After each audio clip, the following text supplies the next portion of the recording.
অত্যন্ত মর্মান্তিক। বরের জন্য কিডনি বেচেও প্রতারিত মহিলা।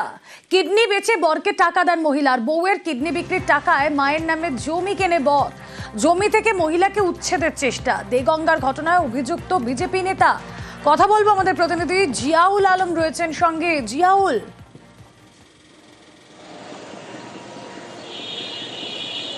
একদম দেখো, সত্যি মর্মান্তিক ঘটনা। তার কারণ স্বামীর সঙ্গে ঘর বেঁধেছিলেন এবং স্বামীর অবস্থা খারাপের জন্য তিনি নিজের কিডনি বিক্রি করেছিলেন এবং সেখান থেকে একটা মোটা অঙ্কের টাকা নিয়ে স্বামীকে সাহায্য করেছিলেন যাতে জমি কিনে সেখানে স্থায়ীভাবে একটি বাড়ি করা যায়। কিন্তু দেখা যায় সেই জমি যখন এই কিডনি বিক্রি করা টাকা দিয়ে জমি কেনা হয় এবং সেই জমি অর্থাৎ স্ত্রীর নামে না কিনে নিজের মায়ের নামে জমি কেনে। পরবর্তীকালে এই স্ত্রীকে তিনি ফেলে রেখে অন্যত্র তিনি পালিয়ে যান, চলে যান।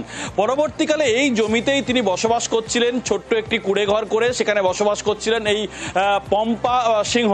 কিন্তু পরবর্তীকালে দেখা যায় সেখানেই থাবা বসিয়েছে বিজেপির এক নেতা, বিজেপি সদস্য এবং একজন সক্রিয় কর্মী। তিনি থাবা বসিয়েছেন এবং তাকে পম্পা সিংহকে বেধড়ক মারধর করে তার বাড়ি ভাঙচুর করে সেখান থেকে তাকে উচ্ছেদ করে দেওয়ার চেষ্টা হয় এবং আগুনে পুড়িয়ে দেওয়ারও চেষ্টা হয়। ফলে সব মিলে ইতিমধ্যে কিন্তু আতঙ্ক হয়ে কিডনি বেচে আমার স্বামীকে দিয়েছিলাম, ব্যবসা বাণিজ্য করবো থাকবো বলে। এবার উনি সেই টাকাটা আমার কাছ থেকে চিটিং করে নিয়ে জমি একটা কেনে ওর মায়ের নামে। জমিতেই থাকি, ওখানেই বসবাস করি। শম্ভু জিনিসটা সবই জানে, শম্ভু থেকেই আমাকে ওখানে 5 কোটি কেনার জন্য টাকা দেয়, সব কিছু দেয়।